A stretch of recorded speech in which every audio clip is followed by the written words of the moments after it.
Is money a good incentive? I would say money is 60%. How did you sell so from the Word document, what was the next progression that allowed you to scale from 25K to 250K the next year? I tried to sell that to my other Twitter followers How you get clients now? that we make. We're doing about 300,000 a month, cash collected, me and 2 closers, all organic, no ads. Yeah. So what makes the difference between like a good closer and a bad closer? Do they actually believe that they are a great closer? How did you sell it on ads? What funnel did you use? Alex taught us to do automated webinar funnels. That's the first thing I ever did. What's the process like to sell? Is it just sign a contract? Do you get the money up front? What is that like? I wish. No. I wish. Do you find it's a profitable niche to be in? Oh, yeah. Do you actually help to craft their offer itself? Yeah. We use this NESB principle, new, easy, safe, and big, kind of craft the offer and so on and so forth. What will be some reasons that people do not buy or the closers couldn't close the deal? Trust. Trust. It's all trust. Hey, William, welcome to the podcast, man. Dude, awesome to be here. Thank you for having me. Yeah, man, I've been always wanting to get you on my podcast. I was like, I need to talk to William Brown because I know you by name, but I don't really know you, right? Let's change it. By the way, I just wanted to get started with your story, right? How did you get started before online business? What did you do? Did you have a job? For sure. Well, I've really been an entrepreneur since I was quite young. So, for example, like I would skateboard when I was younger. And instead of just skateboarding, I took it upon myself to make skateboard videos, design the artwork, and try and sell it to my friends, sell the videos. Then I got into graffiti. And again, instead of just doing graffiti, I started a magazine. So I would like interview writers, travel all over the UK taking pictures. And this started to become a recurring theme in my life where I would always turn my passions and hobbies into products and businesses. And I realized when the third thing that I ever did, and my first proper career was when I was a DJ and record producer, right? A lot of people don't know this, but from the age of about 20 years old to about 25, 26, I DJ'd all over the world in over 45 countries. And that was my first big successful venture. The money was not very good. I was making 2K a month, 3K a month. I was DJing for like 600 a show, 800 a show, 400 a show. But the skateboard videos, the graffiti magazine, the music career, it taught me a lot about like product and branding and business and bookkeeping and financials and having an agent and a manager, all that kind of stuff, contracts for tours and stuff. Then a kind of significant shift happened when I was about 26. So I was still doing music full time. I wasn't making much money and money started to become more important to me. So my friends were buying houses, which I couldn't afford. They were buying nice cars, which I couldn't afford. They were getting married and I was single. Yeah. And I was like, oh, this is all getting very real now. And I'm just at home in my parents' spare room, making 2 or 3K a month max. And I've managed to save up and buy one very, very small, cheap house, which was 51 grand. So very, very cheap. Back then. So, but that was on a big mortgage and it was making me like £300 a month. It's just pathetic. And I came home from a tour one day and saw a trading documentary on TV. Trading? Trading. Yeah. Okay. So it was a currency trading, foreign exchange. And it just blew my mind. Because I never knew, until that moment, I never knew that you could make money from the internet. I never knew. I thought that you had to have a job or a career or do something in the real world. And when I saw that documentary and there were people earning money from the computer at home, that blew my bloody mind. You know, I was like, you can make money without leaving the house. Yeah. What? Like, that's the best thing in the world. That's the dream. That's the dream. Yeah. You know, then you don't have to work. You can be your own boss. You can run your own business and on and on and on. So I got super excited. I went straight on Google, opened a trading account that night, put £500 in and grew that up to about 8-9K from nothing but beginner's luck. Didn't have a strategy, didn't have an edge. Well, that's pretty good for beginner's luck, man. Yeah, it was just massive risk reward and so on and so forth. Yeah. And then in the end, I blew almost all of the account in a day, which is very, very common for traders that don't have an edge, don't have a strategy. And I made one of the smartest decisions of my life. Whatever I had left, it might have been 2K, 3K or something like that. I took all of it out, apart from I left the original 500 in, and I spent the surplus on some education. I bought like a course for £300. I had a coach and a mentor, and that was what helped me become profitable, right? And fast forward about a year, I was trading, doing music, and I had a Twitter account, right? And one day, somebody messaged me on the Twitter account and they asked me whether I could coach them. Right. So they asked me, Will, he was actually a friend of a friend. He said, can I come to your house? I'll give you $50, right? And I just want to sit next to you, watch what you do and make notes. So I was like, no problem. Come over on whatever day. And he made a 3-page Word document. And I started selling the Word document to my other followers, right? Right. That was the accidental start of my e-learning company that I sold last year. And that was 6 years ago that first happened. So I didn't know what online education was. I didn't know what coaching and courses were. But one other thing happened. So when I bought my first ever course in my entire life, it was £300. I still remember it to this day. And I got put in a Facebook group. And there was like 160, 70, 80 people in there. And I did the math. I thought, hold on, £300 times all those people. This guy's made like 70 grand. Yeah. I was like, oh man, I wonder if I could teach one day and make that same kind of money from education. So it was in my head, but I never acted on it until that guy got in touch. And then I was like, oh, maybe I could do this. I started selling the Word document, and that I sold a few, made like £300 or something. Yeah. And then I made that better into an ebook. And then it was like a ebook and a Dropbox folder of videos. And I slowly made it better. I slowly raised the price. And the first year I made about 25 grand-ish from like April to the end of the year. The next year we did about $250,000. Wow. And then the next year I found out about ads through joining Alex Becker's mastermind.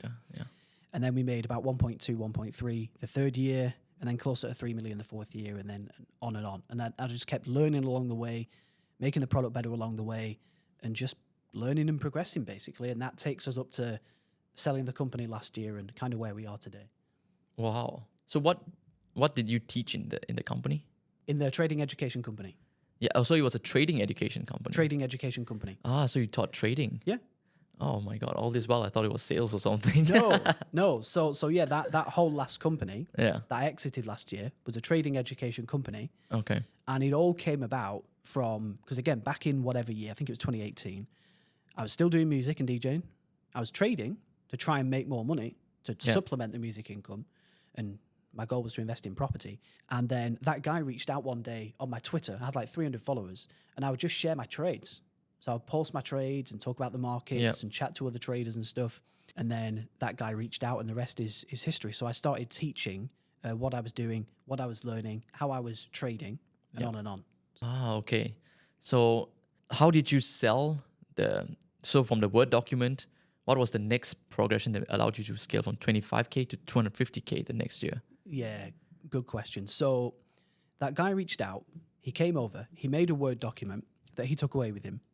And then I tried to sell that to my other Twitter followers. So I messaged a few other followers and I would say like, hey, if you are struggling with your trading, I feel like I might be able to help. You follow me, so hopefully there's a bit of a relationship there. And, you know, this guy, Wissam, came over. We made this document. If you want to buy it, it's $50 or pounds, whatever it was. And a few people bought it. So that then gave me confidence. I thought, all right, well, he bought it and they've bought it. So I've got something here. You have something that sells, right? Yeah. And then they started asking questions. So they would ask like, oh, there's no images in there. So I put images in. Oh, but how do we choose a broker? Put that stuff in. And can you do some coaching? It's like, let's do some coaching on the side. And then I slowly made that 3-page Word document into like a 10-page Word document. And then into an ebook, and then an ebook with videos in a Dropbox folder. And I just learned from the clients, right? And I didn't even know that it was called traffic back then, but I could get traffic from Twitter and I could message the people and kind of cold outreach them and sell them the education. That worked well. Then I was trying to figure out how to get more traffic, and I was just bootstrapping this. I didn't have a clue what I was doing, right? And I thought, well, a lot of other traders have YouTube channels, so let me get a YouTube channel and make a YouTube channel. Hopefully that will get me more traffic, and it really, really did. That worked so well. Like one of my first ever videos got like 20,000 views, which was a lot back then. And then they'd watch my YouTube videos, follow me on Twitter, and then I'd DM them and sell them, right? Yeah, so they're pretty warm by the time they get to the DMs. Exactly. So that was my strategy. And that worked even better, right? And then by this stage, I was selling, it was like $250 for the ebook or something. Then it was like $500 for the ebook and the videos. And then it was like $1,000 for the ebook, videos, and some coaching. Yeah. So I was starting to make the prices higher and make proper programs. Yeah. And yeah, then year one, we did the 25. Year two, it was a product of raising the prices, making the product better, and getting more traffic, and basically doing a lot more of a scale. And then at the end of the second year, we were doing 20, 30K a month, something like that. Right? I can't remember exactly, but around that, 20, 30K a month, 40K a month. And then I joined Alex's mastermind. Dude, we turned on ads for the first ever time in January, and we were doing like 10x, 12x, 15x cash. Wow. You know, so we would spend very low scale, but we'd spend like, you know, £1,000 and make 12 grand. Then we'd spend 2,000 and make like 20, 25. Insane. You know, and it was just product market fit in the flick of a switch. And we were printing money, you know. So then we very quickly grew 50K a month, 70, 80, 100 and on. And then by the end of that third year, which I think was 2020, I think, or 2021, we were doing, no, it was 2020. We were doing like 100K a month. Wow. So when you joined Alex's mastermind, how long ago was that? 2019? It was December 2019, the end of the second year. 2019. Okay. So how did you sell it on ads? What funnel did you use? Yeah, so Alex taught us to do automated webinar funnels. That's the first thing I ever did. So when I joined that program, I learned to write an auto webinar, set one up. I wrote literally 3 ads. I'll never forget. I wrote 3 ads. They were the most rubbish, badly made ads ever. But good God, did it work? You know. Wow. So I just ran YouTube ads into a fake live webinar, into I think it was a $2,000, or no, it wasn't. It was $1,500 when we first launched, and yeah, we just printed. It was insane. It was amazing. Crazy. You know how hard is it to do it now? Like it's a really lot's different changed. now. I mean, we're doing 4x at very low scale right now. But yeah, it's got harder for sure. It's got harder for sure. Yeah. So you did a webinar, and fast forward, when did you sell the company? So we closed September 30th last year. September 30th, 2023. Oh, okay. It wasn't that long ago. Okay. No. So how did you walk me through the process of actually selling an info company? Because that's not easy, right? Yeah, it's not easy. And it was one of, if not the most stressful things that I've ever done in my bloody life. But basically, the way it all came about was back in, I think it was 2021, I was in a mastermind in England with a guy called Dan Bradbury, right? Okay. And it was all about financial literacy, but the boring stuff, bookkeeping, accounts, P&Ls, all this stuff. But I thought that it was important to learn. And he is also an acquisitions expert. So he's bought and sold a lot of companies. And we were having dinner one day, just like kind of we are now. And he said to me, so when are you going to sell? You know, I was like, I can't sell, man. It's a course business. It's named after me. It's me. It's pretty much only me right now with like a coach and a support guy. And he was like, you can sell at any time. The only 2 things that will change is the buyer and the price, right? Yeah. So you might sell it now for 30 grand to someone who wants to be you. Or if you make it saleable, you'll sell to a bigger, better buyer later. And he started coaching me on that and telling me how to structure it and who I might sell to and all this stuff. And anyway, I didn't want to sell at the time because we were still growing and scaling, right? But at the end of 2022, it was like November, December 2022, I was sat downstairs in the cafe of the building that I live in here in Dubai. And I was writing in my journal, if I had 10 million in cash or 100 million in cash right now, and I never had to work again, what would I do for fun, right? So if I didn't have to do anything today, what would I do anyway? And my number one favorite thing to do is to talk about business and share ideas and learn from you and tell you what I'm doing and stuff like that. I just love it so much. Yep. And I thought, well, if that's my dream and I'm not doing it at all right now, then I should go and do it. So I was like, right, I'm going to sell a business. I'm going to stop doing this stuff that I don't want to do anymore, don't need to do anymore, don't like to do anymore. And I'm going to go and do this. So I WhatsApp messaged Dan, my old mentor, and I said to Dan, right, I'm ready to sell. Tell me how. Tell me how to do it. So I started paying here $3,000 a month for one call every other week. And we get on the call and he slowly told me how to prepare for sale, right? So the first thing he said was, are you removed from the business, right? Can you go away for a week and it all still runs? You know, it doesn't have to grow, but it at least stays stable. So I went on holiday for actually 10 days, left it all to the team, came back and it was all fine. So I said to Dan, I've been away for 10 days. I did not really do anything. I didn't do support. I didn't do sales, nothing. And it's still running. He was like, okay, that's good. And he was like, do you have like a replacement of you in place, like a CEO, a fractional CEO or something? Yeah. Luckily, I did. So our sales team manager, Alex, who's also my best friend, was basically me. Like he managed the whole sales team. He would hire and fire. He'd advise on coaching and strategy and product and pricing and everything. He was basically a CEO, pretty much. So I said to Dan, yeah, I've got Alex. He's like, okay, cool. And then he started talking to me about the 3 most likely buyers of any business, which is your customers, one of your team members, or one of your competitors, right? So those are the 3 most likely buyers of any business: customers, team members, or competitors, right? So we started speaking to those people. So I spoke to my team and I was like, look, I'm thinking of maybe selling in the future. Would any of you be interested? And they were like, no. Then we went out to competitors. We had a few good conversations, but nothing really came of it. So we were like, all right, that's a no as well. Then we went out to certain portions of our customer base. Yep. And again, there was no traction there either. So we were like, right, well, those haven't worked. I said to Dan, like, what do we do now? And he said, right, well, the next step is to go to a professional M&A advisor who has a book of buyers who he can take the business out to, like venture capital firms and private equity firms and that kind of thing. So we found an M&A advisor called Dominic. Dominic made us what's called an IM. What's that? Investor memorandum. Right. Okay. So it's basically a sales PDF. It's like a 5 to 10 page PDF. And in it, it just covers everything about your business, like the numbers, the product, the team size, all of the stuff that a buyer would need to know. Right? Yeah.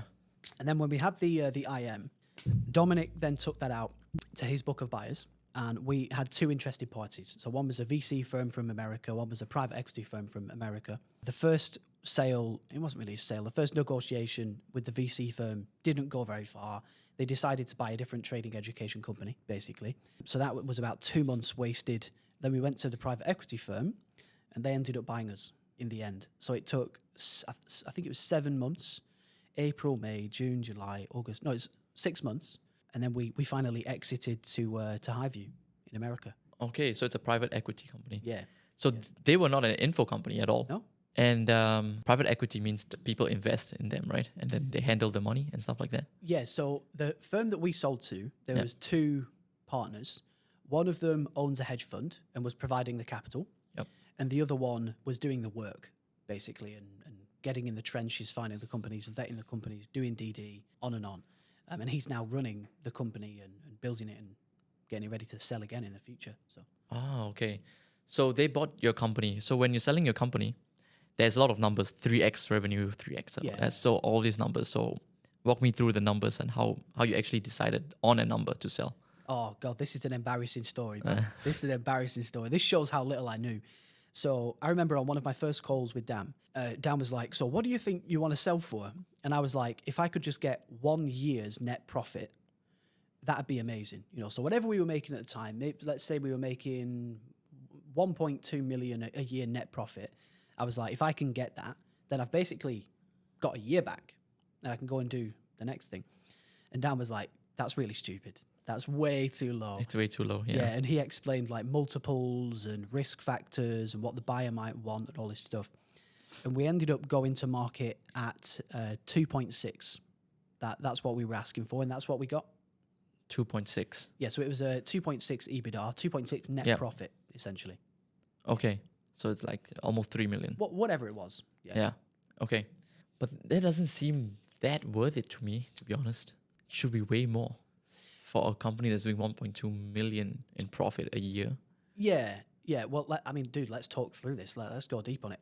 So when I wanted to sell, it was more so I didn't want the company anymore. I didn't enjoy it. I wasn't trading anymore. And I just desperately wanted to go and do the business consulting, because that's where my heart was. That's where my passion was. That's my number one thing that I realized I loved the most. And I just thought to myself, every day that I'm not doing that, I'm not living my best life. Sounds cheesy, but I just wanted to do it so bad. And I was doing a little bit of it, and it was just so good, so fun, so awesome, so fulfilling. But I couldn't go all in because I still had this company. And don't get me wrong, it's a good company. It was making a lot of money. It was making 6 figures per month net profit. Yep. So it wasn't a hindrance to own the thing. But good God, man, like we had a massive team, 16, 17 people. I hated managing the team. I hated the bloody fluctuations in the ad ROI and looking Yeah. after Alex and the coaches and loads of customers as well. And it was B2C, so they're not always the best quality of customers. There's all the headaches that comes with that. Chargebacks, refunds, support requests, onboarding, offboarding, all that stuff. Hiring, firing. I just hated it, and I just wanted to get out of the business and go and do something that I really loved, that I was really passionate about. So I feel like I just exhausted, after so many years, I was all in on that business for 6 years, all in. It was quite a long time. And I just wanted to get out. So a lot of it was I didn't care as much about, because we could have pushed for more. We could have gone to market at 3.5, 4, maybe. Yeah. There was other competitors that were selling for 4. That they were also in talks with the PE firm as well, actually, at the time. But yeah, I wanted 1x. So to get 2.6 was awesome. Yeah, Dude, I was so happy. So happy. Was it easy what's the process like to sell? Is it just sign a contract? Do you get the money up front? What is that like? I wish. No. I wish. Okay. So this is how it happened, right? So one day, Dominic got a message from Highview, and they were like, we like the IM, the investor memorandum. This looks like an interesting business. We want to meet the founder. So then you get on a call, me, Dominic, and Carl, the partner, and Carl just grills me. He's like, how long have you had the business? Where are you at with it? What's going well? What's not going well? Where could we maybe add value if we were to buy it? And it's basically a sales call. You have a few sales calls, one with Carl and Joshua, the partner, and on and on. So we had 3 or 4 calls, and then they were like, you know what? We like this. We want to do due diligence now, right? This is the serious part. So we signed LOI, which is a letter of intent, right? Okay. And that is basically a non-legally binding term sheet, where on that sheet, it's like, we want to buy you for this amount, this multiple, we want this, we don't want this, we're going to do this, blah, blah, blah. It sets out the whole deal terms. And then when that is signed, we can then not talk to any other party. So we're not allowed to even talk to any other firm, any other buyer, nothing. They've got full exclusivity, right, at that stage. So we signed the LOI, and then it was 6 months of due diligence, 6 months of calls.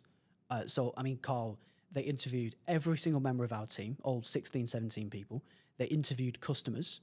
They both went right through the program. Carl went through it. Joshua went through it. Other partners went through the program to check it's good, to see the value of it, all of that stuff. Then they go through the website. They go through all the numbers 3 or 4 or 5 times. Like 5 different people go through your P&L, your online store, your ads. They have to see everything. You've got to see all your ad accounts, all your store, speak to all the team, everything. Every stone is turned over and they look at what's underneath, which as they should if you're spending millions of dollars. You don't want to get a surprise in one area when you buy it. They're like, shit, William didn't tell me about this part, right? Exactly. Okay. So, that took 6 months. And then in the end, we actually almost lost the deal. We were meant to close, so we were waiting to close in September last year, right? And in August, I think it was August, there was literally a few of the numbers in the P&Ls were wrong. For example, active campaign is not $29, it's $21. Or like, ClickFunnels is not $197, it's $497 or something. And then we had to redo like 4 years of financials. Oh my God. All the receipts checked by another 4 or 5 people. It took another 4 weeks. And I remember I had a call with them. I was in England staying with my parents, and we had a call. And the buyer was like, listen, we're 50-50 on buying you or not. And it was the stage where it was like, we're done, send the money, kind of. Yeah. And he was like, just give us a week and we'll give you a yes or a no. And then we were there like, oh my fucking God. We've been trying to do this for 9 months. We started in December. So it's really 10 months, right, of all this shit. And we're finally here and this might all fall through. We start again. So my God, dude, I wish you could have seen me back then. I was stressed. I was nervous. I was excited. I was worried. Dude. And then I remember I flew home to Dubai, right? And the day after I got back to Dubai, they called me and they were like, we're going to buy you. We're going to do it. Nice. Yeah, and then the deal closed. They wired the money. We signed the final. An LOI is non-binding. So we did the final legal contract, which is a whole nother difficulty with all the lawyers and shit, because every word has to be read. And then we closed and we got the money. So Nice. How did you feel when you got the money? Dude, just amazing, man. Just just unreal. Probably one of the best experiences of my whole life ever. Would you advise, so if someone came to you and said, William, I'm doing 1.2 million in net profit every year, and he says, I want to sell the company, right? Would you tell him like, you should sell your company, or would you say, sell it? I would say, why? I would say, why do you want to sell, right? And because for me, I was already doing a little bit of business coaching, and I was already making 20K a month from that, right? So I was very confident that I could make this next thing work. There was a bit of doubt. I said to some friends, I was like, it might not work, man. I might really regret this. But I had so much money already because I'd already stacked like multi-seven figures cash. I'd already bought multi-seven figures of real estate with cash, no mortgages. So even if it all went south and this next business didn't work, I'd still be okay. Okay. Anyway. So, and I put myself in that position very consciously, very purposefully. So when I exited, I already had a cushion. I already had cash, real estate, and I owned my apartment outright and all that stuff as well. So if someone said to me they want to sell, I would say, why? And I would say, are you prepared to sell? Both, is the business prepared and are you financially prepared? That kind of thing. And then if they still said yes, I'd say go for it and do it. Okay. But the thing is, with your company, you were already removed from the kinda, right? So it can run with, if a company can run without you, is there a benefit to selling it? You've got a point there. Well, look, there's two things to keep in mind there, right? Nothing lasts forever.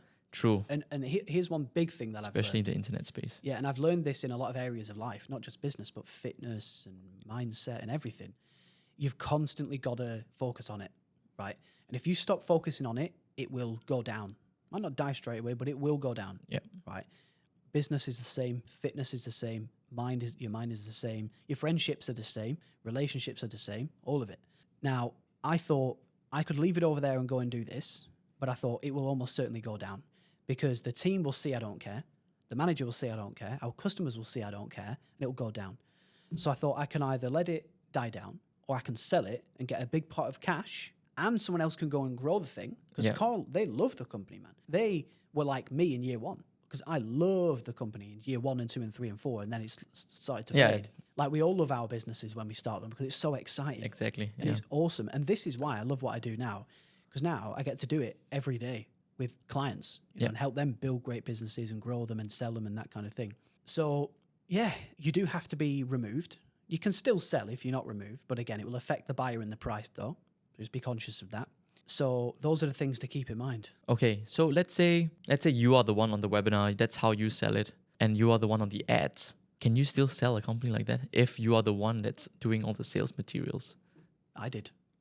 So you can sell it even though you were the one in the webinar and the ads. Yeah. And when they buy it, just take someone else to do it? Yeah, well, you're asking this at the right time. So actually, when I sold, we were running a VSL funnel. We had, I think it was 9 or 6, quite a few sales reps, right? Whatever that number was. And it was me doing the VSL. Yep. It was me doing the ads. But the content was being done by the coaches by that stage, right? Now, current day, they are actually, finally, they're moving back to a webinar and they are rewriting a webinar. I got told like 2 weeks ago because they asked me for feedback on the copy. So they're still allowed to talk to me and get advice from me as well. But they're finally redoing it, and I have no idea who's going to do the voiceover and stuff now.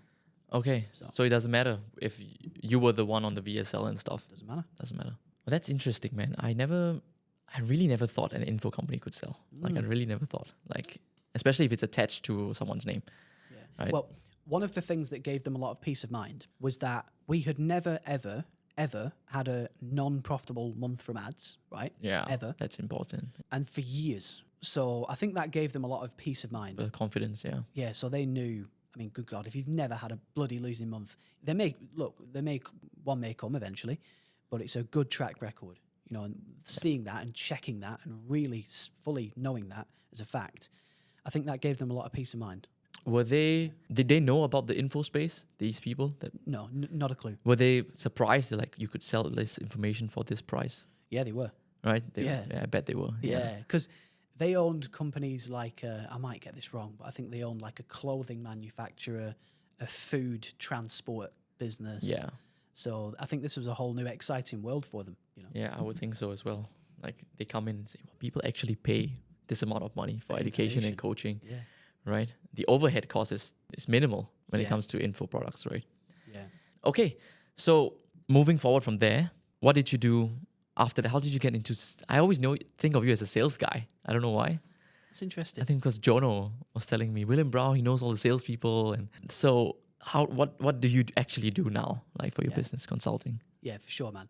So my company now is called buildgrowandexit.com, right?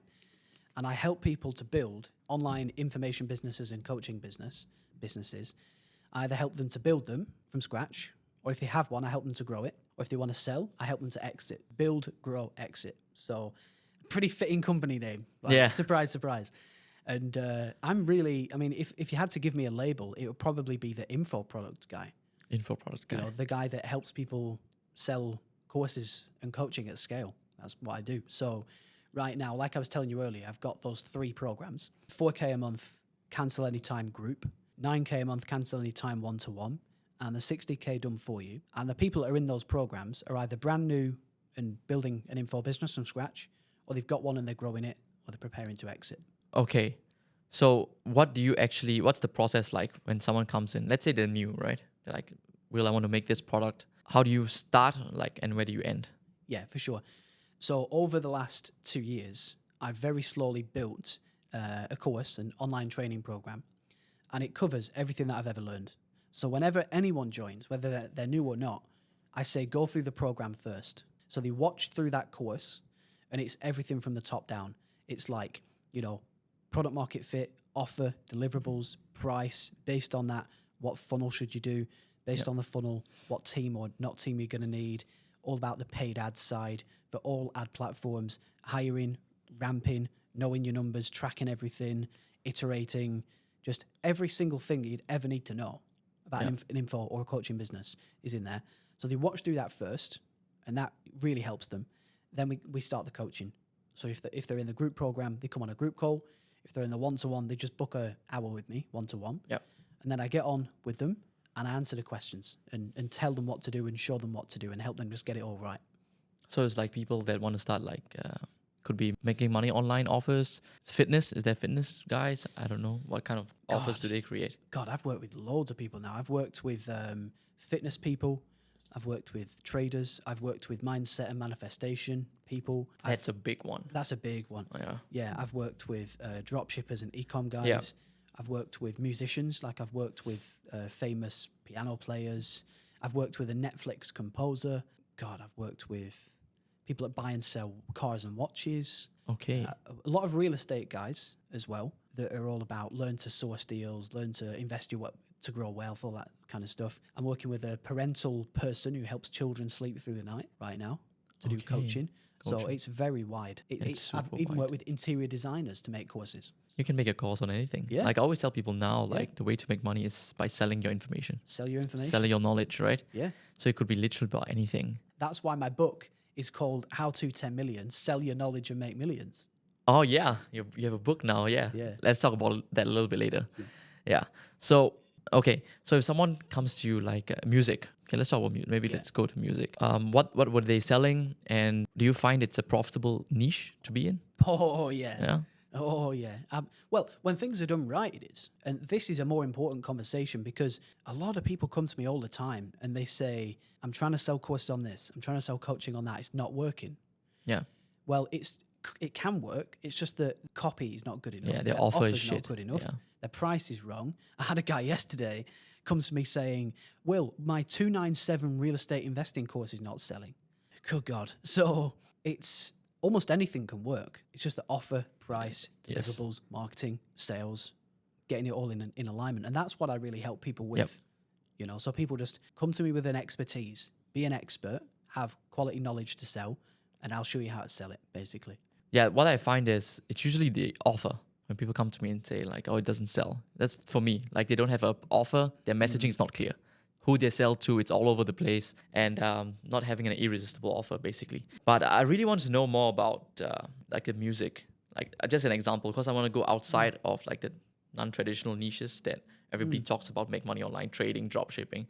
But if someone wants to sell their knowledge on, I don't know, how to play the piano, is that possible? Well, let me give you 2 examples, right?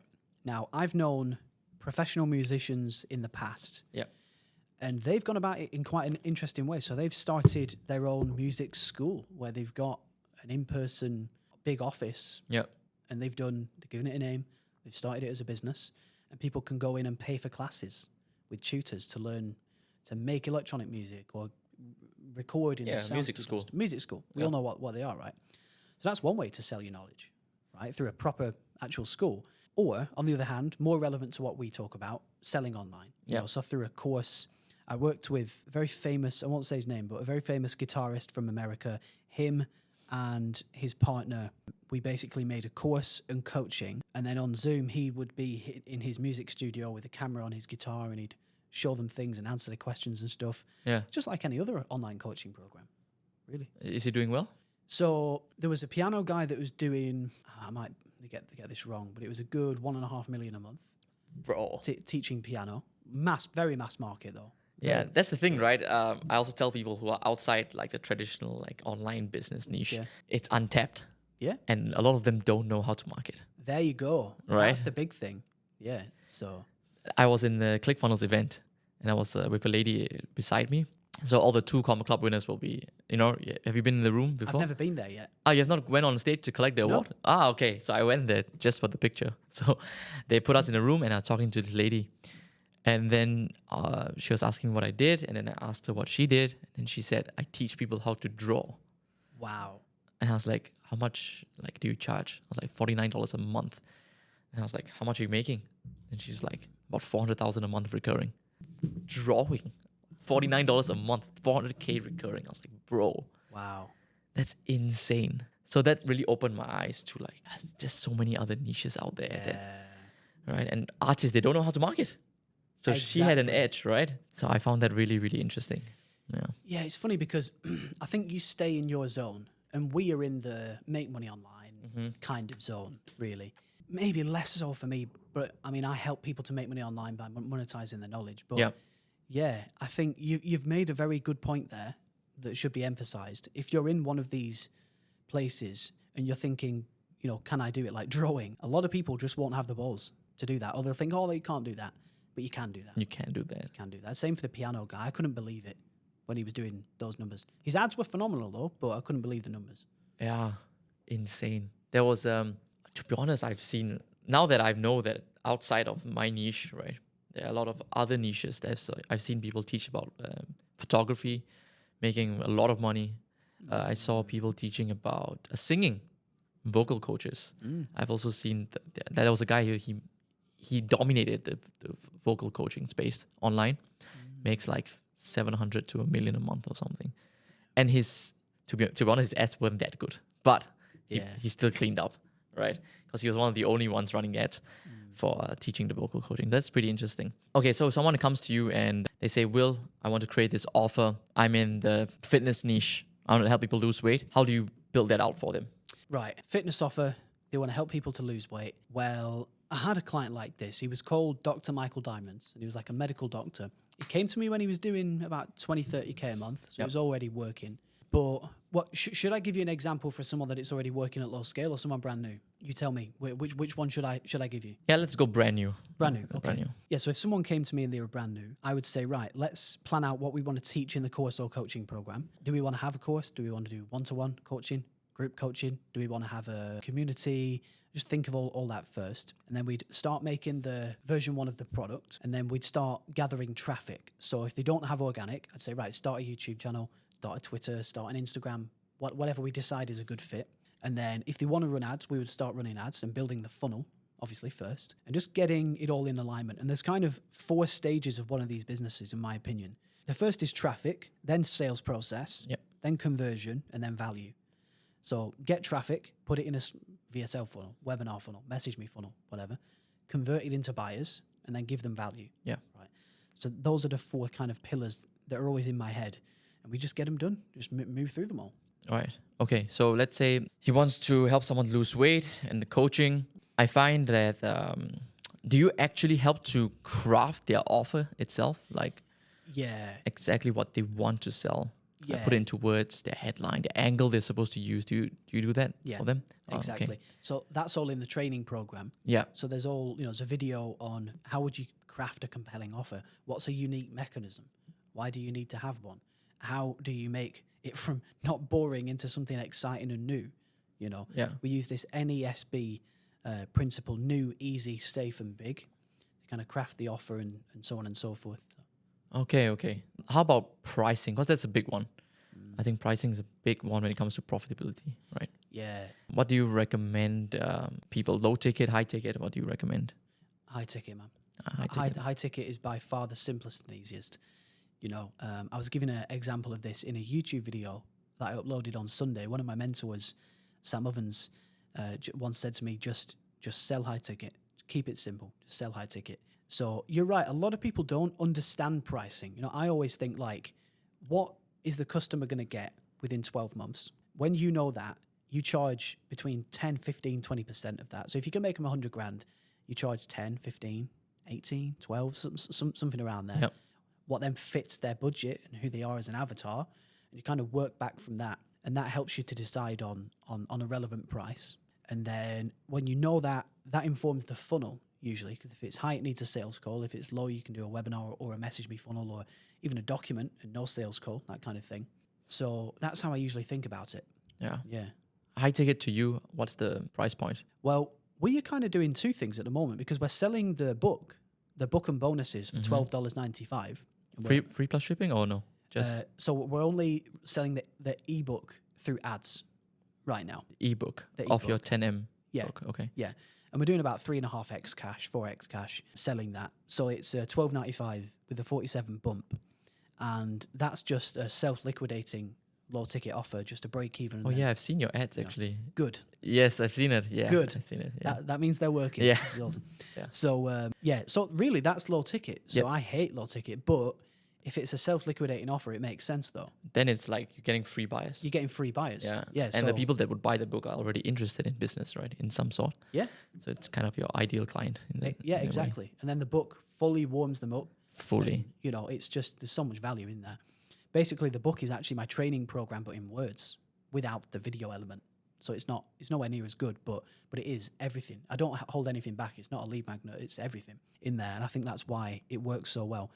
But yeah, so to answer your question, my definition of high ticket is really anything above, I'd say 3K. Above 3K.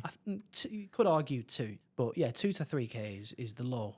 Yeah. In the past, I thought 2 to 3 was high ticket, right? But when I come to this space, some people say it's mid ticket, right? Yeah, well, high ticket, it's like 6K. But it depends who you sell to as well. Yeah, It depends on the that is market as true. well. Yeah. That's true. So, okay. So let's talk a little bit more about the book, right? How to 10M. Is that how to sell an e-learning company or what? It's a trading? No. Yeah, okay. No, so the book is everything I've ever learned in the information and coaching space, Okay. right? So that book is all about how to sell your knowledge Yes. and make millions of dollars doing it. So it's all about, again, it's my training program for my build, grow, and exit clients, Yeah. but it really in written form. And it guides you through everything. So the first thing we cover in there is your offer, all the different things you can sell, fitness, knitting, just sport, trading, all this stuff. And then I help them craft an I help statement. Who are they going to help? How are they going to help them? What's the offer? What are the deliverables? What's the price? On and on, you know. Wow. And by the time you get to that book, it is every single thing that I've ever learned in the last 7 years, even right down to how I manage my mindset, how I track my finances, how I track my goals, how I sold the company, why I sold the company, how I hire and fire, everything. Wow. Absolutely everything is in Okay. that book. Nothing held back, right? That's why it's 336. Yeah, I saw it was pretty thick, Pages. man. I was like, holy shit. Yeah. Like, So, and it took me a year and a half to write as well. Yeah. And I wrote it myself. I didn't use a ghostwriter. I didn't use. well, you wrote it yourself. I wrote every word myself. Shit, man. Yeah. So I used an editing company to clean up my Of writing. course, everyone does that. Yeah. Yeah. And they were like, why is this sentence 700 words long? You know, and I was like, oh, yeah. So they Yeah. made it good, made it readable, basically. Made it, and helped with all that stuff. But yeah, dude, and this is the thing. I loved writing it as well. I wanted to write it. One of my goals, one of my ambitions in life was to write a book Yeah. that I could be proud of, you know, and that was really as good as I could make it. And that's the book, man. So It builds a lot of authority as well. Like, yeah, gives a lot of value. And the one thing people will not stop buying is books, exactly. right? Yeah. And dude, when you buy a book, you wait for it to arrive, it comes in the post, you pick it up, you sit and read it. Yeah. That is a big investment, man. Yes. That's a big investment. It is a bit. Time and money. Time and money, yeah. True. If you took 1.5 years to write this book, right? What gave you the idea to write, which was, when you get to a stage where, okay, I want to write a book now. What was that point? Yeah, well, like I say, I've always wanted to write a book since I was young. Yeah. That's because I love books. I love collecting them. I love reading them. I love the artwork, the design. It's awesome. I love books. So I've always wanted to write one, but I was waiting to be able to write one, and have something significant enough and worthy of writing a book about.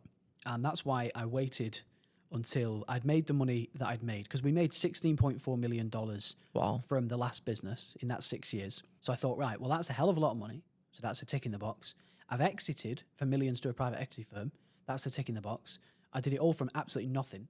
That's a tick in the box. And now I've got my dream life. And I'm by far financially free for forever, which is another tick in the box. Yeah. So I thought, right, I've finally got enough proof and accolades and experience and real world bloody doing this stuff to feel worthy from myself to actually write it and feel good about writing it. So that is, and I started writing it way in advance because I always plan about 5 years ahead, right? So even now I kind of know what I'm going to do in 1 and 3 and 5 years. So I started writing it in advance, and I wrote some of it as if I'd sold the business before I'd sold it. So I was almost like manifesting it. Yeah. So, and that stuff works, man. So I was writing in there, I sold my business because this thing, and, obviously I didn't put anything about the price. So I didn't know how much I'd sell for. Yeah. But yeah, I was kind of manifesting it. And obviously when I'd done it all, then I finalized the book and got it out there. So it was very fun. Really fun. Yeah, because you like, right? I don't think I would like it, man. I like writing a book. Yeah, it's fun. I even forgot how to use a pen because I've been online for so long. I was like, the handwriting on this is so bad. Dude. Yeah. But of course I read books, the important ones. But I'm not really a book kind of guy. It's fair enough. Yeah. I learned a lot from videos. I watch a lot of documentaries. So that's how I learn. Yeah. Right? Okay. So you were from England, right? Yeah, north of England, Manchester. Manchester. Okay. And why did you leave Manchester? Well, the weather is shit. Yeah. It's like winter. I hear that a lot. Yeah. It's winter for 9 months of the year, 10 months of the year. And does it rain a lot? It rains a lot. It rains a lot. It's grey. It's cloudy. It doesn't feel good, man. It's gloomy. It's gloomy. Yeah. It's not good for your mindset, And you can still get work done, but it's just not optimal. And also the tax was a problem as well. So when we got to about $250,000 a month in 2021 area, one of my friends had just moved to Dubai. So I was in Sam Ovens' Quantum Mastermind, and people started moving to Dubai, and they would talk about why they were moving there. And I would see people talking in there about why they were moving there. I was like, it can be done. And then I asked them how much it costs, like $15K. I was like, okay, how long does it take? Like a month. And then one of my good friends moved out here, and I was seeing all these stories on Instagram and the pictures and shit. Yeah. And I was like, wow, it just looks awesome. And one of my biggest dreams in life, because I've got this list of 20 goals that if I achieve them all, I can die happy. And if I don't achieve them, I can't die happy. One of them was to live in a warm, sunny country. So Dubai. So I was like, I can achieve that goal and solve tax. Yes. And have a better life anyway. So I was like, dude, let's do it. How long ago was this? 3 years. 3 years ago. 3 Okay. years. And so you still had the trading e-learning company? Back in 2021. Yeah. Yeah. So you were also running it here? Yeah. Okay. Yeah. So when it comes to culture, do you think it's a big cultural difference for you? No. No? No. Obviously it's more respectful. It's people actually are scared of the law out here, which is a good thing, to be honest. It's a good thing. But yeah, there's not really, it feels westernized. I mean, my buddies were out here. Almost everyone speaks English. If we went to a cafe right now, there'd be English people in there. Yeah. The staff are great out here. It's more respectful, for sure. But way cleaner, way more organized. But I love that anyway. I love clean and organized, and I like structure because I'm a logical thinker. So yeah, okay, yeah, definitely I think it's much safer, right, than in Manchester. It gives you so much peace of mind. Yeah, where you don't even have to think about robbery or wearing a watch. It's not a particularly expensive watch, but like your car, where you park and stuff. It's great. What car do you drive? Oh, I don't drive. I don't don't drive? have a car right now. Really? I just get taxis or scooters. Yeah, you have a scooter. Yeah, it's fun. Why don't you want a car? Not necessary. Well, one thing that I'm big on is what are my putting in my mental RAM. You know, and if I had a car, then I've got to park it, I've got to clean it, I've got to insure it, I've got to not crash it, I've got to put petrol in it, I've got to drive, I've got to think about driving, then I can't work in the back of the car. So it's just stupid. You know, Okay. I just don't think it's a smart decision. I just don't think I need one. Yeah. I mean, you don't need one, right? Yeah, I might treat myself eventually. I mean, I get a driver. I wouldn't drive myself, but I'm not really a big car guy. Oh, okay. Really? Okay. Yeah. It doesn't matter to you. Have you got a car? No, not yet. Not yet. But You're maybe. gonna get a Lambo, aren't you? No, not a Lambo. Aston Martin for sure. Nice. Yeah, that's a nice car. Suit that car. Yeah, that one is a nice. James Bond. Yes. James Bond. Yeah, one of our buddies just bought one of those actually. Oh man, sick man. Sick I love car. it. Yeah, bro. And there's supercars everywhere in Dubai. That's the thing, yeah. And also, here's the thing, right? This is weird. If I lived in England, I'd get a Lambo immediately because over here, you just don't even feel special. You Yeah, don't I get what you mean. Why bother? But in England, you'd feel more like, oh, I'm special. And I Yeah. think we all want that feeling of like, I'm special. Yeah. You know, that's a whole nother conversation. Yeah, it's just like another Lambo. Yeah, Yeah. no one even cares out here. It's Yeah. all, you know, dude, I remember when I lived in Address Beach Resort and you would go to the parking lot, dude, 4 Bentleys, 6 Rolls Royces, 4 Lambos, brand new Ferrari, Porsches. Yeah, Insane. yeah. Yeah. Even when I first came to Dubai, I went to Dubai Mall. I went to the Yeah. parking lot. I was like, the fuck is going on over here? I know. Yeah. I was like, I need to be here as well. Like, here's where the money is. 100%. mate. Right. And that's another thing as well. It's if I was in Bali or something, we couldn't have done this podcast in person, Yes. you know. Yeah. So a lot of people are here, and even people that aren't here, they come through here. So For it's networking. yeah, it's a great place to be for that reason. Yeah. I've met a lot of new people. And I've been in Dubai for like only 6 months. Yeah. Yeah. So all through from a friend, and before you know it, multimillionaires everywhere. Yeah. Right? It's pretty cool. So, okay, I want to talk a little bit about, I need to talk about salespeople. That's one thing I need to talk to you about because we came to you about it and Jono said, salespeople. Do you know how to train salespeople or is that not something you do? Absolutely. Yeah. So let me explain my salesperson evolution. Right now, when I started turning ads on, like I said earlier, it was an auto webinar. Yeah. And we ran the auto webinar from January 2020 to June 2021. And we made a lot of money, good few million pounds from that. But it started to burn out, right, as all webinars and ads do. And I joined Cole Gordon's mastermind. Oh, yeah. Right. He's a big guy. And Cole basically said, like, dude, you're doing 1.8x with the webinar. You could be doing 5x with a sales team. Just double your price and get sales reps. So I was like, let's go. Let's do it. And to be honest, it did work like that. So I hired and trained my first ever rep, which I learned a lot from. And he was closing very well. He was closing like 35%. Very good. And literally within 8 Cold weeks. traffic? Cold traffic. Yeah. Dude, within 8 weeks, we went from the webinar at about 2x cash to a VSL with me and one sales rep doing 7x cash. So you were closing as well? Yeah, yeah. Nice, 7x cash. Exact same program, right? I just made a VSL and I made a VSL in one day. I distinctly remember it because I was in an Airbnb when I just moved to Dubai in the marina. I wrote a VSL, I'd hired Alex, we'd written a sales script with Cole's help, and the exact same ads we were running for the webinar, we just changed the link to go from a webinar to a VSL, booked sales calls and started voraciously closing them. And it was awesome. It was awesome. So your price point changed from the webinar to the... Yep. How much did you sell it? Was the first package that you guys offer? Yeah, so at that stage, we were only selling one thing, which was our platinum program, course, coaching, everything. 6? It was 1,500 sold through the webinar. Yep. Then we moved the price to 3,000. We doubled it. Got it. Started selling it on the phone instead. 3K on the 3K. phone, 7x. Yeah. Only package you sell? You didn't have... One thing, that's it. Yeah. And then when we were crushing, we were like, dude, let's scale. So then we hired another rep.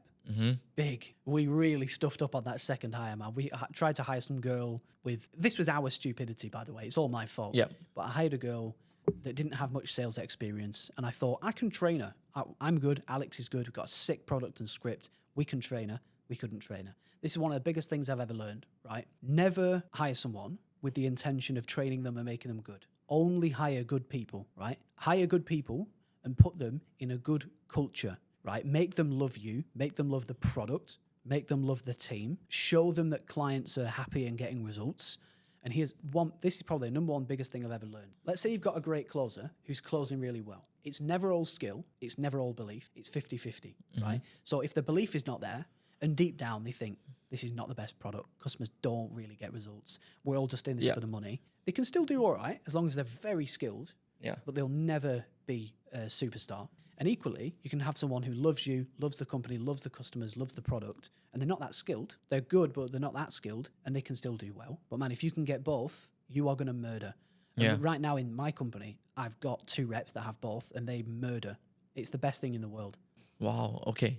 I get what you mean, because for me, my company, I close the sales myself and also have reps, but my close rate is higher than the rest. And a big part of it is because I genuinely believe my offer is the best thing ever, right? I can really help this guy. I know my offer inside out, and I genuinely believe in it. I don't think I have that much skills in closing, to be honest, and yet I still can close big packages for myself. Yeah. So I think a big part comes from the belief in the product as well. Yeah, well, CEOs, founders, always closed higher. Yeah. You Is know. it because you are the brand? Yeah. Yeah. Yeah, Okay. because That there's makes just sense. so much trust. So much know. trust. Yeah. Hey, dude, I was closing this offer at 56%, and I've got the tracking sheet, and that's across almost 200 calls. So I was just cleaning up. Almost everyone was buying. It was amazing. Yes, that's how it You feels know. like when I'm on the call. Yeah, it's amazing, and that's almost always the case for a founder. You know, Right. if you're pretty good at sales and your offer is really great and you really believe in it, you're gonna close a high. You should be closing 40 to 60% as a Yes, founder. I agree. You know, reps will never close that high, but if everything's dialed in, good offer, good price, good deliverables, good reputation, trust, and they're skilled and they believe in what they're doing, they'll close 30%, 35%. 30%. Yeah, that's pretty good. So if you only hire good people, you don't want to train someone up from. No. So how do you go about finding these? Like, what do you look for? Okay, this guy has closed 500K in revenue. He's pretty good. Or is that the metric you even look for? Yeah. So what I look for is, if I was hiring right now, I'd post on my Instagram, on my story, Yeah. and I would say, I'm looking for a rep. This is the rough compensation, 12K a month area, US dollars. If you're interested, send me a video, right? A 1-minute video explaining why you should get the role. Send me a tracking sheet and send me call recordings. Yeah. I want those 3 things. So I want the video, because you can just learn a lot from a person. How do they talk, fast or slow? Is their hair done? Are they dressed well? What's their background like? Do they live in a hole under a fucking, Yeah. you know, Like a something dungeon that? or something. Yeah, and they're just weird. So you just want to get that out the way first. And then when you can see this is a normal person, they come across well, then look at their tracking sheet for proof, right? And have call recordings that match up as well for proof. So I just want them to prove to me that they can close relatively well, and they have closed. They've been on the phone. They've taken calls, at least 200 calls, 300 calls. 200 calls too. Yeah, just like a good track record. Yeah. Just like if you were going to invest money in a fund, you'd want to see a track record. If you're going to hire a closer, you want to sure. see a track record. And then if all those things line up, now I single interview them. We used to double interview them in the old company, but now I just single interview them, run them through interview process, and just check on, are they a good culture fit? Are they a good values fit? Do they come across well? Do they believe in me? Do they understand the product and what we do? Are they excited about the role? Or are they just want to make money and close? Or are they like, oh, well, your YouTube videos are sick. Like, oh, you won this award. Like, oh, I've read your book. Your book is amazing. I love you, dude. That's what you want. Okay. That plus skill, and you are going to get a great hire. So when someone comes in, a new guy, you vetted him and he comes in, how do you train the guy for the offer that you're selling? What are some key points, or is it scripts? I don't know. Just what do you do with them? Yeah, for sure. So the thing that I do now is I make them, if they haven't, read my book and go right through my training program, the product that customers get, so they can see how good it is. Because when they see how good the program is, they're going to feel better about selling it in their heart. They'll be like, whoa, this really works. It's amazing. Then they're going to be super excited. So go through the book and the program. Then I put them through our sales rep training. We got just a little training. It's like 9 videos long. And it's like, this is our ideal avatar. This is our sales script. These are our 3 most common objections and how to handle them. This is how to do this. This is how to do that. This is how to manage your tracking sheet. This is where you put your call recordings. We have a meeting every other week on Tuesday. Yep. Just all that stuff. And then when they've done all of that, they're ready. And then I start doing every single day for 2 weeks, Monday to Friday. I'll do a role play with them. I'm the closer, you're the prospect. Okay. You're the closer, I'm the prospect for like an hour, right? Every day. And they go on 2 calls a day, every day. Monday, just 2. right? So repeat that again. So this was before they start closing, right? Well, I mean, technically they start, right? Okay, they start. So Okay. before they get on the phone, they do all of that I just told Yep. you. Okay. All that. Then I'll just do just one run through with them, and then we'll get them on 2 calls a day, 2 real live calls every day, Okay. right? And every single day, you'll then either listen to a recording from one of the calls, tell them where they're going wrong, and you'll role play with them. Objection role play, discovery role play, tie down role play, all of that stuff. This is good stuff, man, because I don't think my sales manager is doing that. Yeah, it's really important. Yeah. So And then you slowly ramp them, yeah. right? And then you can see because if you put them on, say, 6 calls a day, they'll burn a lot of calls. Exactly. Wasting, right? Like Yeah. wasting the clients. Yeah, Okay. and they're low on energy Simple. by the time you check in with them at the end of the day Okay. as well. So if you just give them 1 or 2 calls a day and then on a call with you, let's check them. How did they go? Were they qualified? Were they not? Did they buy? Did they not? Why? What objections did they give you? Let's role play it. Where are you getting stuck in the script? Blah, blah, blah. Yep. And you make them better. Honestly, after 2 weeks, if they're not good, fire them. Something wrong. Just with get them. rid of them. Yeah. Okay. What do you think about scripts? Yeah, you need one because everything is a system. Humans are systems, traffic is systems, cities, sales is a system, marketing is a system. So a sales call is a system. It's a process. Yep. So you need a process, and that's critical. So it depends who you're selling to. If it's B2C, you're going to have a much longer, deeper script. Yep. If it's B2B, it's going to be a lot shorter and sharper, but it's still going to be a script either way. It's gonna be a script either way. Is there like important elements in the script that you think every script should have? Yeah, there is.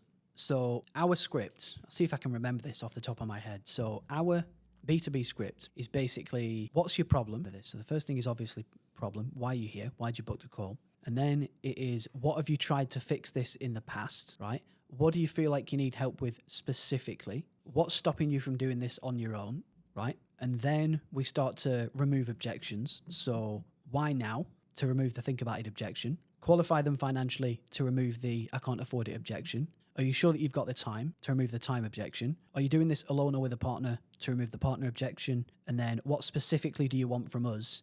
Course, coaching, one-to-one, group, blah, blah, blah, to lock in that we can in fact help them. That's basically it. And then when we've done all of that, we'll say to them, right, well, based on your answers, we can definitely help you here. Let's would you like me to tell you how? And we tell them about the program and the coaching and stuff. And then we tie them down 1 to 10 before we go and close them. And then we'll close them an objection handle and get them in, right? So that's our rough process. I might have missed something there, but that's our main process. B2B. B2C, it's that, but a lot deeper, basically, because you've really got to engage them emotionally and do a lot of psychological work before they're able to buy. Yes. So I agree. Our old script in the old company was like 9 pages. Shit. This one is half of 1 page. That's how it feels like with the B2B as well, with my Yeah. agency. Yeah, Yeah. it's way easier, simpler. But the B2C stuff, it's tough, man. Yeah. I mean, it's more complicated. So I want to talk about a little bit about closes when they say the leads are shit and they don't have money, right? I need to know. I need to know this, right? How much of that is truth? Right. Well, I had this problem with one of my clients about a week ago. His 2 closers question the lead quality. So whenever a closer says that, you as the CEO, you go and check the surveys. Yep. Now, you should have a very strong survey. So I can't remember exactly what ours is off the top of my head, but it's like name, email, phone number, the easy stuff. Then it's like, why specifically are you booking this call and what do you need help with? And then like, what's your occupation, your job, right? Yep. Describe it as deeply as possible. What's your monthly income? What's your age? What's your city and country? And, what's your level of seriousness about doing this? Yep. And working with us is not free and requires an investment on your part, stuff like that. I think I'm missing a few questions there. But basically, on our script, there's everything. We know their job, we know their income, we know their location, we know their age, we know everything. So we know whether they're qualified or not. So if a closer said to me, the leads are shit, then I would say, all right, well, let's take a look at the leads then. Let's look at the surveys. And let's say the surveys are good jobs, good incomes, good ages, and they're selecting, yes, they can afford it. The leads are not shit, you're shit. Yeah. Right. Yeah. Or let's say that, because we used to get this in the old company, we'd get people that were 18 to 21, Yep. student, unemployed sometimes, that kind of thing. Well, yes, the leads are not good. Some of those people can still buy, and they will still buy, but the leads are not good. So if it's that case, it's the closer that's the problem. If it's that case, then you need to then look at your marketing, right? Yep. So you need to reverse engineer it and say, well, what are we saying in our ads? What's the targeting behind the ads? Where are we putting them? What countries are we showing them in? You know, what's the webinar or VSL saying? On and on. So then you just take a top-down approach to every step before someone even fills out that survey. So it's one of the two. And if it is that, then you work on your organic, you work on your page, you work on your funnel, and you get it right. Okay, so that makes sense. But what were some reasons that, let's say they do have the money? Yeah. What will be some reasons that people do not buy or the closers couldn't close the deal? Trust. Trust. It's all trust. Because one thing that I've absolutely learned is that almost everybody has the money. Almost everybody has the money, right? Yep. Or they can get it. So this is a really annoying, stupid example, and I hate it, but it does make the point. If I genuinely had a Lamborghini and it was brand new, and I offered it you for 15 grand, and you had 5, you would find 10. And Dan Henry said the same thing. You would find 10. Day. Yeah. You know, you'd find it very bloody quickly. I was going to swear. Yeah. But, so it's almost never the money. They've got it, but they won't tell you. Or they can get it, but they won't tell you. It's trust. It's all trust. And I think this is why what I'm doing right now is just crushing, because I couldn't have any more trust, for God's sakes. I've got, tens of thousands of YouTube subscribers and some massive, amazing videos. I've got a bloody book. I've got unarguable proof that I've exited for millions of dollars to private equity. I've scaled to almost 25 million now, all combined. On and on and on and on and on and on. So for us, trust is not a problem. That's why we do so well. But trust with you is different from a trust with the closer, right? Well, no, because you're selling the founder. True. So for your guys, you're selling Philip. Yep. So it's like, I mean, basically, do they trust Philip or not? And if they don't, you've got to do more over here. And if they do, they'll buy. Yeah.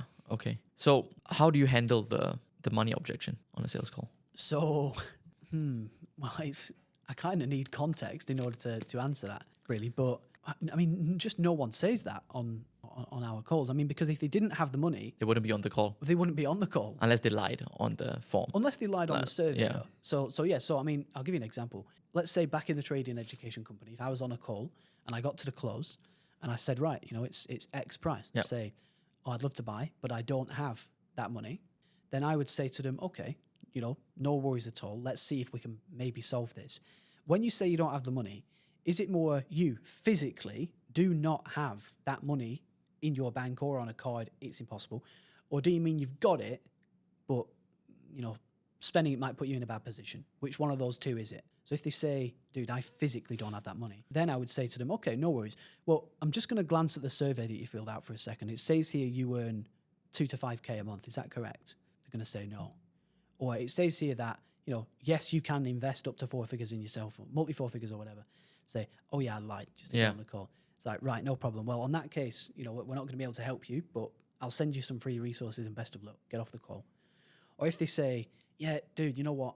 Look, I have got the money, but if I spent it, I'd be in hot water with my bills or whatever. Then I would say to them, okay, well, look, let's tackle this together and just see if we can find a way to make it work. So what we could look at is potentially a payment plan of some kind. Would you be open to taking a look at that or not? So no one's forcing anyone. You're just saying to them, would you mind if we discuss that? And if you say yes, we'll discuss it. If you say no, we get off the phone. Yeah. Okay. So do you find that like an objection where you tell the price, then they didn't expect it to be that expensive? Oh, yeah. Right? Yeah. So it's kind of like they don't see it's not worth it in their eyes. How do you beat that? Yeah, for sure. So let's say I'm on the call now for this offer. Yeah. And it gets to the price. And I say to them, right, look, we've got 3 options. I can do it all for you, basically, for 60 grand. Or I can coach you one-to-one for 9K a month. You can cancel any time. Or you can come into the group coaching program for 4K a month. And you can cancel any time. Obviously, I give a lot more context than that. But let's say that they then say, oh my God, wow, 4K a month. That's way more than I was expecting. Yep. I would say to them, fair enough. Well, I completely respect that. And just out of interest, what were you expecting? And then they might say, oh, I thought it'd be maybe 4K one time for lifetime access or something. I say, okay, no worries. And just didn't you say earlier you want to build an online education business around drop shipping, right? Say, yeah. I say, okay, and how much are you making from drop shipping roughly? 30K a month. Awesome. And how much do you want to make from this program? Say, oh, I want to scale to the moon. I want to do 100K a month, 200K a month. Okay, well, if I could maybe theoretically get you to 1 or 200K a month, would 4 still feel, too big? Say, oh, well, actually, no. Yeah. Say, okay, no worries. Well, can you see how, you've seen my result. I've made almost 25 bloody million. So do you think it makes sense to spend something as small, and I'd start to position it as small, like something as small as 4, to learn from someone that's made that much money? It actually does make sense. And again, theoretically, if I could get to maybe even 50K a month, would making 50 after spending 4 make sense? Say, absolutely. All right, well, should we do it then? Yeah, that's good. That's good. Basic. You just make them see the value tangibly, right? Yeah. Like based on what you have done, what they're going to do, especially their goals. Their goal is 100K a month. Yeah. 4K a month. Just remind them of what their goal is. Yeah. Right? Just to make them see the difference. Right? Absolutely. And it's all, never tell them, just ask questions that make them realize. Exactly. Make them make the logical decision themselves. Yeah, right? and just hold them accountable to their word as well. Exactly. Right. If they say yes, then like you said it. Right? Yeah. Okay. Got it, man. Thanks for that. So in terms of the closes, I think a big part of it is motivating the sales team to want to, like crush it today. Yeah. And how do you go about doing that? Because I do not know a single thing about motivating a sales team. It's easy. Yeah? It's easy, man. Yeah, so the way that I do it right now, it's similar to what I said earlier. So there's 2 forms of motivation. There is skill and closing and making money. And then there is feeling fulfilled and helping people and feeling like you're part of a bigger mission. Now, usually when closers are... Give me a situation, maybe, as like, is someone just not closing or they're being lazy or... Yeah, it's like maybe they start the company, they're excited, but after a while, they kind of get a little bit lazy. Yeah. They close a few here and there. They're happy with that amount of income per month. It's like, okay. Yeah. What do you do with that person? For sure. So I would get them on a one-to-one and I would say to them, are you happy with what you're making right now? Let's say that they say, yeah. Yeah. I would say, okay, no worries. Well, that's great to hear, number one, that we could deliver that. And I'd say to them, do you have any further targets or, honestly speaking, do you feel good about just sitting where you are or do you want to earn more? And some people will say, oh yeah, I want to earn more, but they're lying. And some people will be truthful and say, dude, to be honest, I'm making 4 or 5K a month. I'm more than happy to just stay here. So then I would start to go in the direction of, well, look, again, I'm glad that you're making what you want to make, right? But we are a fast growth company and you should know this already, but we are on a mission. I am on a mission to have the biggest impact that I can, scale as far as I can, and help you make as much as you can as well. So if you are kind of happy to just stay where you're at, then you might not be a good fit for this team, because I want to give you more calls. I want to help you to close more. I want to help you to make more and impact more people and get this program in more of the hands of people that need it, right? So maybe, could we discuss some way to re-energize you? What are your goals, even outside of money? Do you want to save up for a house? Do you want to retire your parents? Do you want to buy a luxury car? And if they were just like, no, I'm happy with my life right now, I don't want anything, I'd fire them. Yeah. To be honest, I'd be like, well, you're a loser, man. You're not a loser because we're all different and different people want different things. But that's not the right fit for the company. it's just not a good fit for the company. Do you think asking a closer what their monthly income goal is before hiring them is a good idea? Definitely. Well, it is, yeah, because you've also got to manage expectations. So if you interview someone and they're like, oh, dude, I've heard about this high ticket closing thing. I've heard you can make 10, 15K a month, all this shit. Then I would say, well, yes, you can, and I've had closers that have made that and more than that. But based on our lead flow, based on our call volume, and based on our mathematics, our average close rate, blah, blah, blah, our show rate and everything, you're probably going to make 4 to 6K by month 2 and 6 to 9K by month 4, and then maybe get to 10, 12 by month 6. So you're not just going to get there straight away. Yeah. It's going to take time. It's going to be a process. We are going to work on the numbers to get you there. You work on the closing to get you there, but you ain't going to be making 10, 15K and anytime soon. So are you okay with that? And then you've got to scare the wrong people off. Yeah. Some people are like, oh shit, I didn't really know that was the reality. Maybe this isn't for me. Say, yeah, fucking get real. Yeah. They come into the high ticket closing thinking it's like a biz op. Yeah. Right? Yeah, I get what you mean, man. It's nonsense, man. Yeah, I get what you mean. Do you think like if someone comes to you as a closer and said he has real life sales experience, does that count in the online world? So maybe he sold cars or he sold to big companies or in a presentation. Have you ever had like someone like that, or do you think it's totally different online closing? Some of our best closers were like that. Yeah. So one of our best closers ever used to own his own small window cleaning company, but like train stations, supermarkets, malls, so big cleaning, right? And he would have to negotiate contracts and sell a lot. And it's great. You can carry that through a lot. Yeah. Yeah, it's a green flag. Yeah, I also think so. Yeah. Like it is harder, I think. I think it's in real life it's harder. Well, here's the thing. Everyday sale, you're out in the real world, you're in your car, you're in an office, you're around other people. So you get a lot of motivation from that, right? But when you're a remote closer and you're at home, You're alone. in your bedroom, your office, your living room, your kitchen, In your underwear, yeah. you're alone, and you've got to manage yourself. You've got to get up, go to bed, sleep well, exercise, eat well, drink water, stay focused, track everything. So there's a lot of aspects that people don't see coming that are the critical aspects. Yeah, it's a lot about outside stuff that you do in your daily life that will reflect in your work, right? Definitely. I agree with that. So have you seen the scene, Sell Me This Pen? Yeah. What do you think about it? Because if someone told me, sell me this pen, I would ask, are you even looking for a pen? Like, that's what I would ask. Because if you're not looking for a pen, I can't sell you the pen. Yeah, well, I think, that's the best thing to say. And I think that's actually the right answer is, are you in the market for a pen? Yeah. Would you, I would say, listen, I mean, do you feel like you need a pen? And if they said no, I'd say, why? They'd probably say, I've already got one. Or I don't need one. Say, right, well, this is not going to be a good fit then. If they were like, well, maybe. I'd say, well, what are you looking for? Yeah. I'd say, well, I want something that like looks good, is like gold or something. Yeah, gold, yeah. And what's your price range? I don't know, $40, $60 then. Okay, well, if I had a gold pen for $60, would you buy it then? That's what I'd do. Yeah. I'd try and find a gold pen for $60. So. Yeah, I also think so. But people were like, I've seen people try to take this as a different approach. Like, this is the best pen ever. I think that's the wrong approach to do it. You can't sell people what they don't need. I'm about to buy a penthouse, and I viewed one yesterday, and the guy was like, it's big, it's nice, it's newly renovated and shit. But I was like, but it doesn't meet my requirements though. I want big views and shit. He was like, yeah, but it's very nice though, and it's cheaper than this one, and you get private elevator. And I was like, but that's just not what I want. You can't sell me what I don't want. So it's very important that he asked you first. What are you even looking for in a house?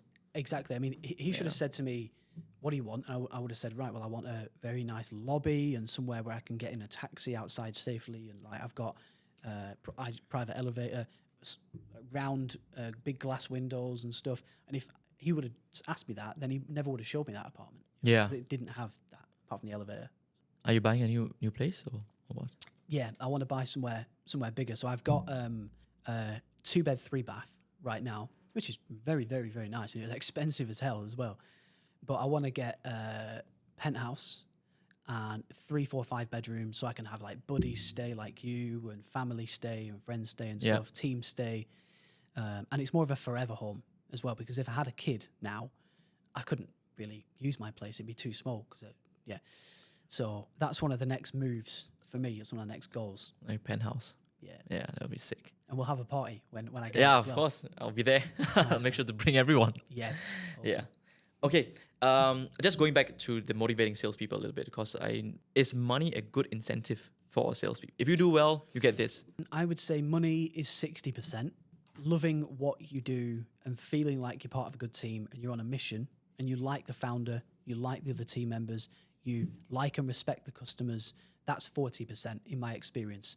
And if you don't have that, you can still make money and run a business and do okay. Yeah. But you'll never do phenomenal. The reason Cole Gordon has scaled so far is because all the team love the product, love Cole, love the customers. Believe in the mission. So that is really, it's half of it. It's half of it. Hard to find people like that, I think. You've got to inspire them, because people want to work for someone that they like and trust and respect and revere as well. Yeah. It's quite important. And they want to be like you, and they love your backstory and stuff. And that can actually solve the closing ability. And here's another thing that I've learned as well. I've just learned this over the last 6 months, is the impact that marketing can have on the sales team. So just having good organic assets, you know, having a sick YouTube channel with great videos, with a good view count, positive comments, and it just looks legit. It builds a lot of trust. You can relate to the prospects, and it just warms them up so much. And then when they get on the call, they're 75% of the way there. Yeah. You know, and we didn't have that as much in the old company, so it was harder to close people.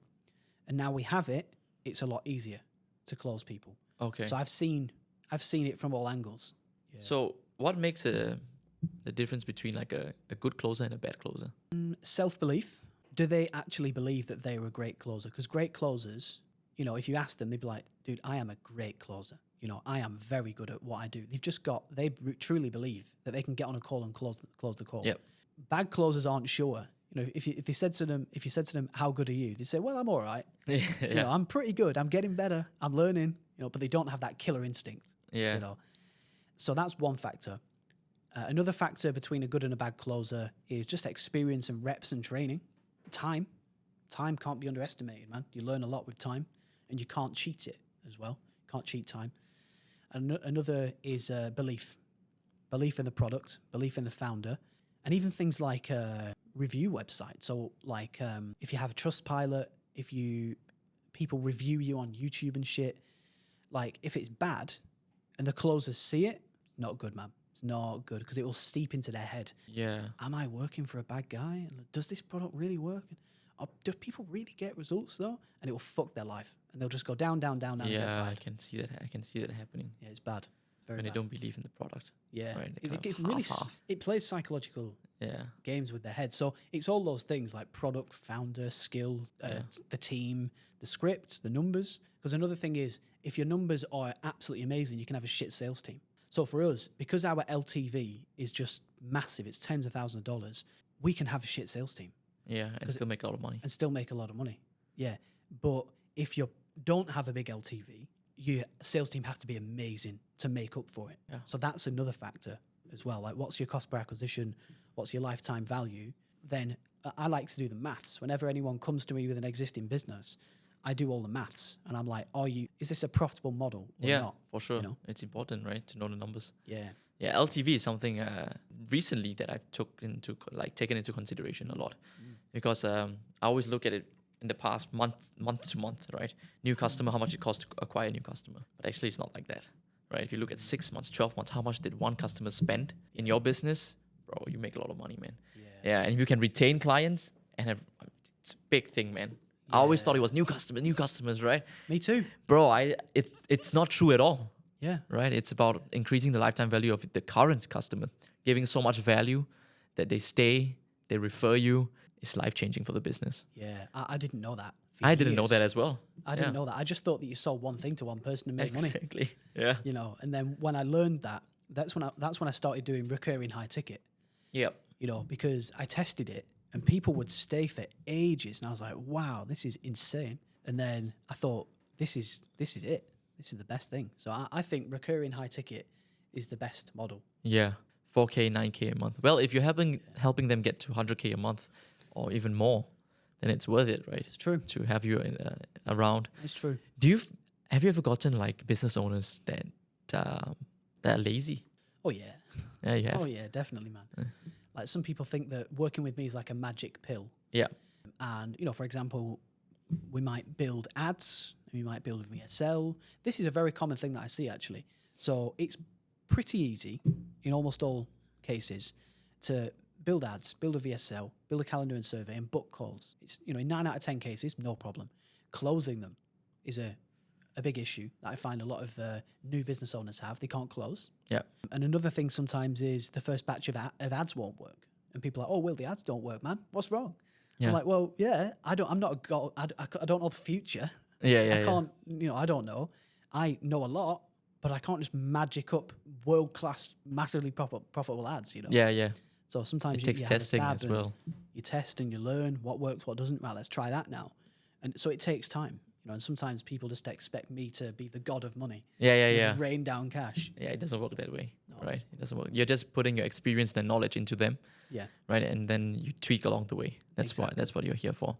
So you're saying the business owners can't close, okay? Yeah. Let's talk about that for a minute. So when a new business owner comes to you, can I just hire a sales guy from the start?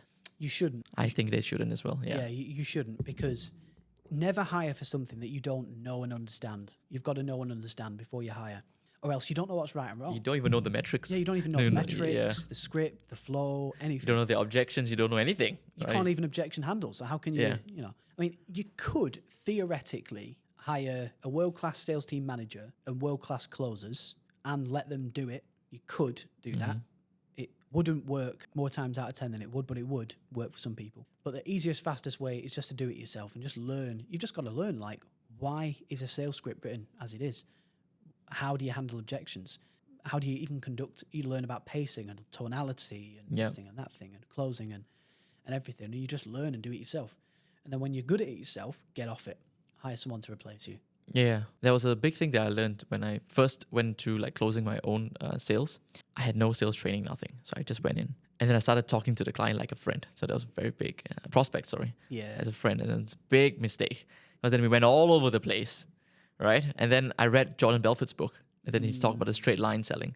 So you always want to go to the next point. Don't go to Pluto or Mercury. Have you read the book? Yeah. So I was like, okay. And then when I start doing that, then I close more sales. I was like, wow, okay, this is how I do it. You're not supposed to talk to them like a friend, right? Yeah, sometimes you go talk about the family and then the house and then where do you stay, and then it goes all over the place. Yeah. And I thought I was building rapport, but actually I'm not, right? Definitely, yeah. Dude, I remember I like to read books and listen to the audiobook at the same time, right? Then it really sinks in. And I remember listening to one of Jordan's books with the audiobook of him reading it. The tonality section was amazing. Learning all the how to say things slow, fast, this tone, that tone, just awesome, mind-blowing. But it's a process. It's like driving a car. You sit, you close the door, do your belt, turn it on, put it in gear, set, accelerate, brake, indicate. It's a system. Sales is a system. Build a little bit of rapport. Why are they there? What's the problem? Have they tried to solve it in the past? What happened? Have they bought courses? What do they expect from us? What do they think? And it's just a process. Yeah, it's just a process. It's very systemized. It is. Yeah. Do you feel like, so how about deviating from the script? Are there instances where you have to do that? Not really, no. No, right? Not really. I mean, it depends whether it's a word-for-word script. So our old one was a word-for-word script that you read. This one is not. It's just like problem.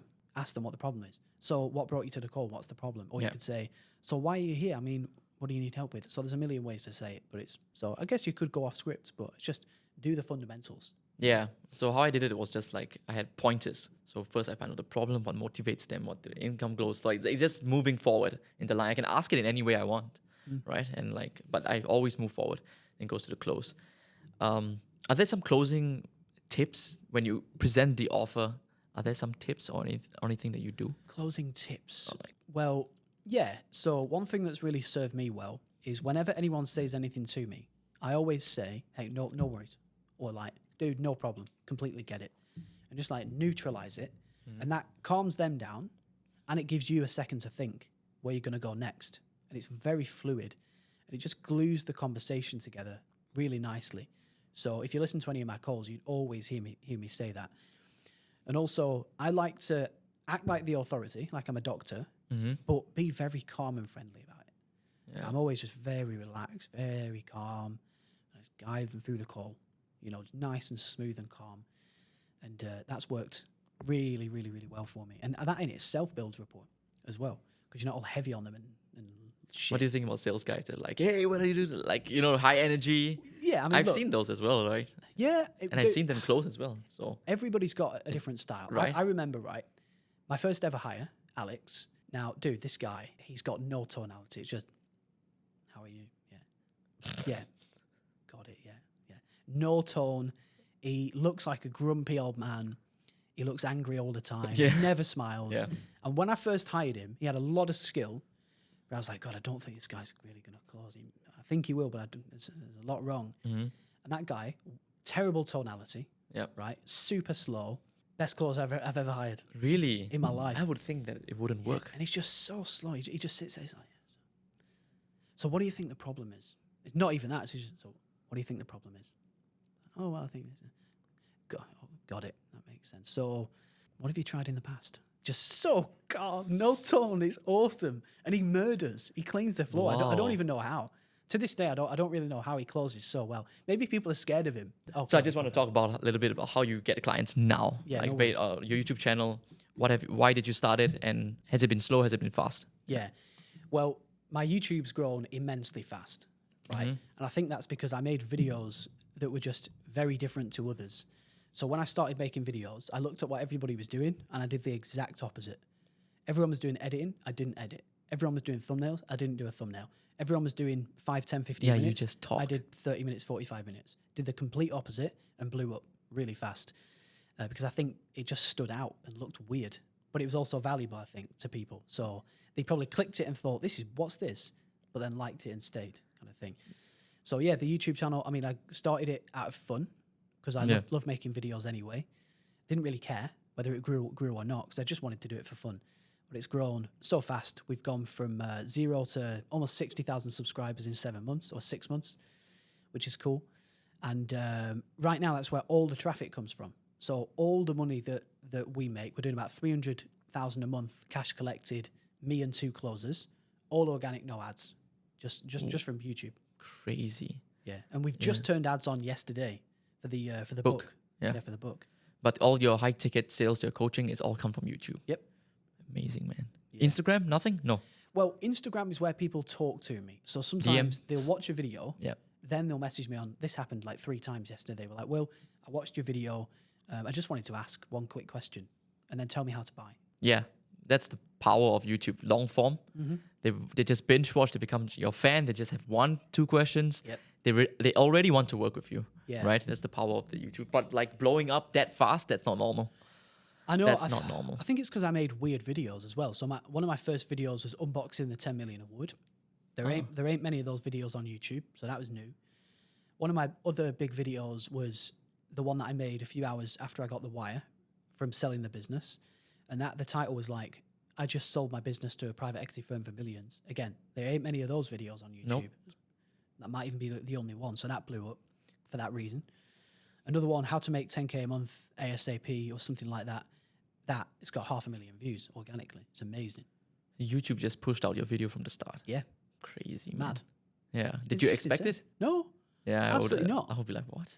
Yeah, I couldn't believe it. It had like 30K views in a day. Yeah. I was like, I just couldn't. To this day, I don't even know how it works. It's mental. So even if you want to give advice, it would be hard, right? Well, it is a bit. Yeah, I mean, someone's booked me to give a talk at a mastermind in Bali in 3 weeks. And they want me to talk about how to grow a YouTube channel fast. And I can kind of tell them, and it's do the opposite, stay very consistent, be raw and real and talk about new and unique things that aren't really talked about. Make brand new original titles, don't copy. So there is strategy to it, but some of it is at the whim of the world. Yeah, true. But I was pretty surprised when I looked at your YouTube channel. I scrolled down, I was like, bro, you didn't start it that long ago. Yeah. And I love your channel, man, because it's like raw, unedited. And I thought nowadays it's like editing, fast cuts, everything needs to be there. Mad, isn't it? Right. But for you, that's not the case, right? Yeah. You just give value, just talk. Yeah. Slides? No, just talk. Just talk. The best shit ever, man. No editing. That's awesome, man. Okay, man, I think that's the last question for you. But before that, where can people find you? Where to buy your book and all this stuff? For sure. So you can get the book from any Amazon store in the world, or you can get the ebook and the bonuses, which I'd recommend, from howto10million.com/book. If you want to read my backstory, go to williambrown.com with a dash between the A and the M. Don't ask why. Or find me on YouTube or Instagram. Awesome. Thank you so much for the podcast, man. My pleasure. It was awesome. Awesome. Good stuff. Hey guys, I hope you enjoyed that episode. If you're a coach, consultant, agency owner, or digital product creator looking to scale to 7 or even 8 figures, click the link below and me and my team will craft your award-winning funnel from scratch and literally do everything for you. Once again, thank you for watching.